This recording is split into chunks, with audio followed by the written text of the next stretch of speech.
Good morning, girls. Today we will continue our lesson number 18, the things we make and do. In my last video, we will talk about this lesson. Girls, आज हम अपना lesson number 18 जो है उसको continue करने वाले हैं। इसके पहले जो हमारा वीडियो था हमने उसमें इस लेसन के बारे में पढ़ चुके हैं। हमने उस रोज़ पढ़ा था कि अलग अलग जो हमारे स्टेट्स हैं वहाँ किस तरीके के क्लॉथ्स पहने जाते हैं और वीविंग क्या होती है। Today we will read about different ways in which we wear unstitched cloth. आज हम किसके बारे में पढ़ेंगे कि जो अनस्टिच्ड क्लॉथ होता है। अनस्टिच्ड क्लॉथ इट मीन्स ऐसे क्लॉथ जिनको कि सिला नहीं जाता है, जिनकी स्टिचिंग नहीं होती है सुई और धागे की मदद से या मशीन की मदद से, जिनको सिला नहीं जाता है। बिना सिले हुए जो कपड़े हम पहनते हैं उनको किस किस तरीके से पहना जा सकता है उसके बारे में आज हम पढ़ेंगे। In India we wear unstitched cloth in a variety of ways. The woman wear a length of cloth draped around them as saris. India यानी कि हमारे देश भारत में जो अनस्टिच्ड क्लॉथ होते हैं, बिना सिला हुआ कपड़ा अलग अलग तरीके से पहना जाता है। हमारे यहाँ की अधिकतर महिलाएं जो होती है वो साड़ी पहनती है, जो कि एक तरीके का अनस्टिच्ड क्लॉथ है। साड़ी कभी भी सिली हुई नहीं होती है। आप लोगों ने अपनी मम्मी को साड़ी पहनते हुए तो देखा होगा।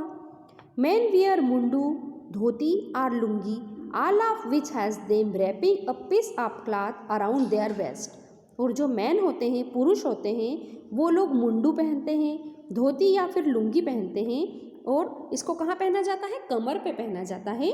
और ये सभी कपड़े भी जो हैं अनस्टिच्ड होते हैं, बिना सिले हुए कपड़े ये होते हैं। दुपट्टास, चुन्नीस और ओढ़नीस आर वोन bye woman over salwar kameez और घाघरास। इसके अलावा दुपट्टा, चुन्नी या फिर ओढ़नी जो होती है ये महिलाएं सलवार कमीज के ऊपर या फिर जो आप लोग घाघरा और चुन्नी पहनते हैं उसके ऊपर भी इसका यूज़ किया जाता है। इस चुन्नी को हम अलग अलग तरीके से ड्रैप करते हैं, अलग अलग तरीके से डालते हैं। इनकी जो डिज़ाइन होती है, कलर होते हैं, ये भी बहुत सुंदर और अलग अलग तरीके के होते हैं।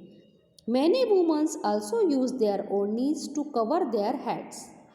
कुछ महिलाएं जो होती है वो अपने सिर को ढकने के लिए भी ओढ़नी का उपयोग करती है।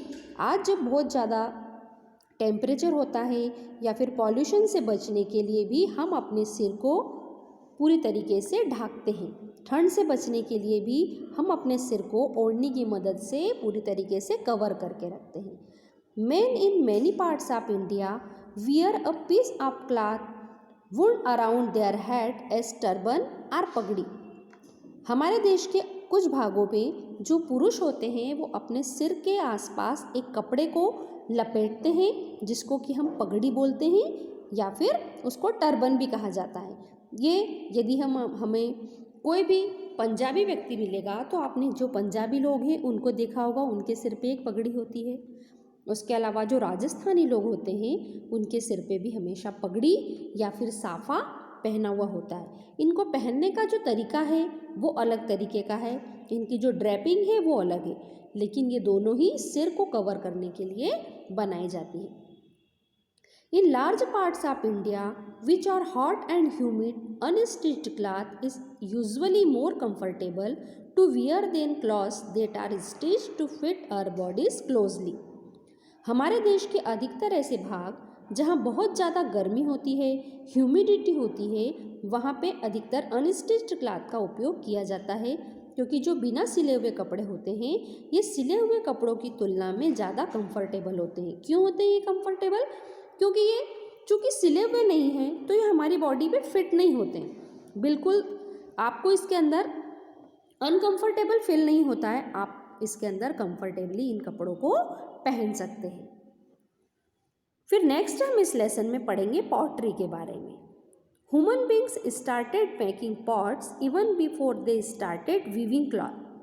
पॉटरी का मतलब क्या होता है? एक ऐसा आर्ट जिसके अंदर बर्तनों को बनाया जाता है। और हमने बर्तन बनाने की शुरुआत कब से कर दी थी?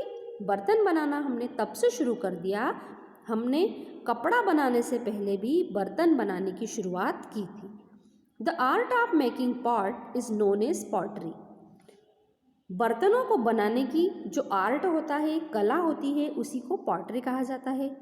इन India we have found bits of pots that were used by people more than 4000 years ago in the Indus valley.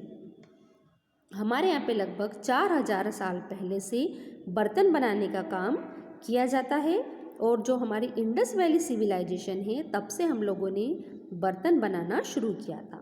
The earliest parts were made by moulding clay in different shapes and drying them in the sun. सबसे पहले जो बर्तन बनाने का काम किया जाता था उसमें क्या करते थे, जो मिट्टी है उसका डक तैयार करके उसको मोल्ड करके अलग अलग तरीके के शेप में डाला जाता था और फिर उसको धूप में सुखा लिया जाता था। Clay in different shapes and drying them in the sun. Clay is a special kind of soil that is sticky and elastic when wet and hard and strong when dry. जो क्ले होती है ये एक तरीके की मिट्टी होती है जो कि काफ़ी स्ट्रांग होती है। जब ये गीली होती है तो जब इसको गीली किया जाता है तो ये बिल्कुल स्टिकी होती है, चिपचिपी होती है, और जब इसके बर्तन बना के सुखा लिए जाते हैं तो वो बहुत ही स्ट्रांग हो जाते हैं और हार्ड हो जाते हैं। In the course of time human invented the potter's wheel. पहले जो बर्तन होते थे उनको पूरी तरीके से हाथों से बनाया जाता था, फिर बाद में हमने किस चीज़ का यूज़ किया, पॉटर्स व्हील का। पॉटर का जो व्हील होता है या बर्तन बनाने का जो चक्का होता है उसका हमने इन्वेंशन कर लिया। Nowadays most potters use the potter's wheel to shape their pots. आज अधिकतर जो लोग हैं, जो लोग पॉटरी का काम करते हैं, उन सभी के पास में पॉटर्स व्हील होता है और वो उसी का यूज़ करते हैं पॉट यानी कि बर्तन बनाने के लिए। A piece of clay is placed on the wheel and the wheel is turn either with the help of foot pedal और इलेक्ट्रिसिटी।